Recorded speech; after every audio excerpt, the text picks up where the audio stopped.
एक दिन अस्पताल में एक बूढ़ा मरीज लावारिस हालत में लाया गया। न कोई नाम, न कोई अपना। सबने उसे बोझ समझकर नजरअंदाज कर दिया। बस एक नर्स थी जिसने उसे इंसान समझकर सेवा की। लेकिन 30 दिन बाद जब उसका बेटा अस्पताल पहुंचा तो पूरा स्टाफ हक्का बक्का रह गया। तो चलिए सुनते हैं उस नर्स की सच्ची इंसानियत और एक लावारिस मरीज की कहानी, जो आखिर में सबकी सोच बदल गई। ये कहानी शुरू होती है दिल्ली के एक पुराने लेकिन बेहद ईमानदार सरकारी अस्पताल से। नाम है शिवधाम जनरल हॉस्पिटल। यहां हर रोज सैकड़ों मरीज आते हैं, कोई टूटी हड्डी के साथ, कोई बुखार से तपता हुआ, तो कोई बस आस लेकर कि शायद यहां कोई तो उसकी तकलीफ सुने। इसी अस्पताल में काम करती थी एक नर्स, सीमा। लगभग 38 साल की उम्र। चेहरे पर थकान तो थी, लेकिन आंखों में उम्मीद। सीमा पिछले 12 साल से यहां सेवा कर रही थी। न उसके पास ज्यादा पैसे थे, न कोई दिखावटी स्टेटस, लेकिन वो हर मरीज की देखभाल ऐसे करती थी जैसे वो उसका अपना हो। हर सुबह 6 बजे सीमा सबसे पहले वार्ड में पहुंचती थी। मरीजों के पैर चेक करती, पेशेंट्स की रिपोर्ट्स को अपडेट करती, फिर हर किसी को अपनी सधी हुई आवाज में बोलती, दवाई का टाइम हो गया है चाचा जी, आराम से ले लीजिए। कई बार वह मरीजों के लिए अपने घर से खिचड़ी या फल लाया करती थी। मक्खनलाल जी को शुगर है, इन्हें केला मत दीजिए, इनके लिए पपीता अच्छा रहेगा। वो हर मरीज के नाम, हालात और आदतें जानती थी। एक रात करीब 11 बजे अस्पताल के गेट के बाहर एक बुजुर्ग अधमरे हालात में पाए गए। कोई उन्हें ऑटो से छोड़कर गया था। कपड़े गंदे थे, शरीर पर चोट के निशान थे और पहचान का कोई दस्तावेज नहीं था। ड्यूटी पर मौजूद गार्ड ने फौरन इमरजेंसी वार्ड में खबर दी।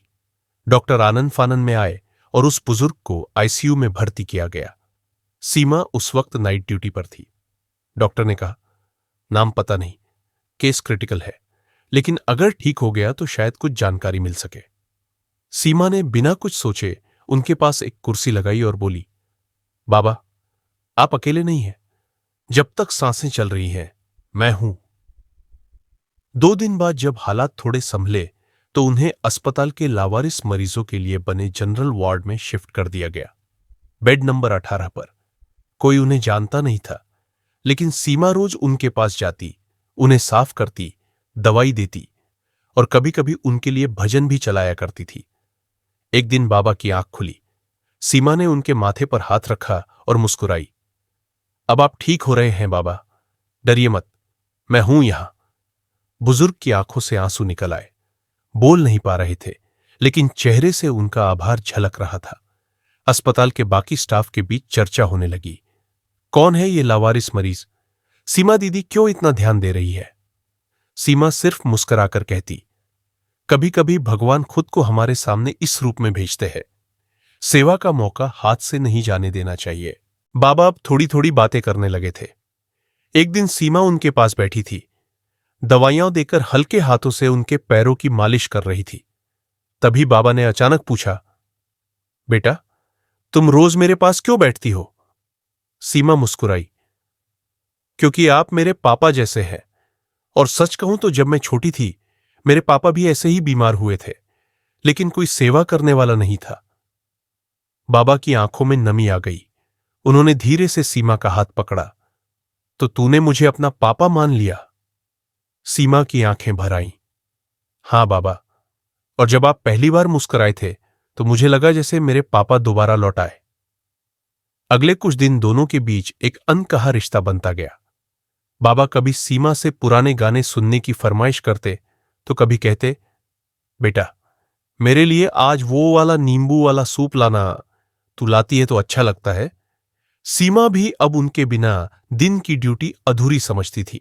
कभी बाबा उसके लिए पुरानी कहानियां सुनाते तो कभी अपने अधूरे सपनों की बातें करते। एक रात जब सीमा की ड्यूटी नहीं थी, बाबा ने रात भर किसी को नहीं बुलाया। बार बार बस एक ही बात दोहराते रहे, सीमा कहां है? वो आ जाएगी ना सुबह। सुबह जब सीमा आई और बाबा ने उसे देखा तो पहली बार उन्होंने अपने दोनों हाथ फैलाकर कहा, बेटा, एक बार गले लगा ले, तेरे जैसा कोई नहीं। सीमा रोते हुए उनके गले लग गई। उस दिन अस्पताल के बाकी स्टाफ ने देखा कि एक लावारिस समझे गए बुजुर्ग और एक आम सी दिखने वाली नर्स असल में एक दूसरे के लिए परिवार बन चुके थे। अब 1 महीना बीत चुका था। बाबा अब कुछ कुछ बोलने लगे थे, मगर अभी भी पूरा नाम नहीं बता पा रहे थे। इसी बीच एक दिन अस्पताल की चौखट पर एक चमचमाती मर्सिडीज रुकी। कार से उतरे 2 आदमी, एक नौजवान और एक प्राइवेट सिक्योरिटी गार्ड। नौजवान अंदर आते ही जोर से बोले, कृपया ध्यान दें। क्या यहां पिछले महीने एक बुजुर्ग लावारिस मरीज को भर्ती किया गया था, जिनके गले में शिवजी का लॉकेट था? सीमा चौंकी। वो फौरन बेड नंबर 18 की तरफ भागी और बाबा के गले में देखा। हां, वही लॉकेट था। वो नौजवान बेड नंबर 18 पर आया और बाबा को देखकर रो पड़ा। पापा, आप यहां हैं। हम आपको 1 महीने से ढूंढ रहे हैं। पूरी मीडिया, पुलिस, हेलीकॉप्टर सब लगा दिया था। सीमा को कुछ समझ नहीं आ रहा था। बाबा ने कांपती आवाज में कहा, बेटा, मुझे याद नहीं, कोई हादसा हुआ था शायद, लेकिन इस लड़की ने, इसने मेरी जान बचाई है। नौजवान ने कहा, मैं विवेक अग्रवाल, इंडिया की अग्रवाल इंफ्रास्ट्रक्चर का चेयरमैन। ये मेरे पिता हैं, श्रीनाथ अग्रवाल, अरबपति बिजनेसमैन। 1 महीने पहले मथुरा जाते वक्त इनकी कार का एक्सीडेंट हो गया था और वो गायब हो गए थे। पूरे अस्पताल में सन्नाटा छा गया। सीमा स्तब्ध थी। उसकी आंखों से आंसू बह निकले। वो धीरे से बोली, बाबा ने कभी भी यह जिक्र नहीं किया, न कभी जताया कि वो इतने बड़े आदमी हैं। अगले दिन विवेक ने पूरे अस्पताल में अनाउंसमेंट करवाया, इस अस्पताल की नर्स सीमा जी ने जो किया है वो अनमोल है। आज हम इन्हें अपने परिवार का हिस्सा बनाना चाहते हैं। सीमा को एक बड़ा चेक ऑफर किया गया, लेकिन उसने मना कर दिया। बोली, मैंने ये सेवा पैसों के लिए नहीं की थी। बाबा, अब ठीक है, यही मेरा इनाम है। लेकिन विवेक ने जोर देकर कहा, आपका इनाम सिर्फ पैसा नहीं होगा। मैं इस अस्पताल का आधुनिकीकरण करवा रहा हूं। इसका पहला वार्ड आपके नाम पर होगा, सीमा सेवा केंद्र। पूरा अस्पताल तालियों से गूंज उठा। कभी कभी जो लोग सबसे सामान्य दिखते हैं वही सबसे असाधारण होते हैं। सीमा ने यह साबित कर दिया कि इंसानियत का कोई मूल्य नहीं होता, उसे बस निभाया जाता है।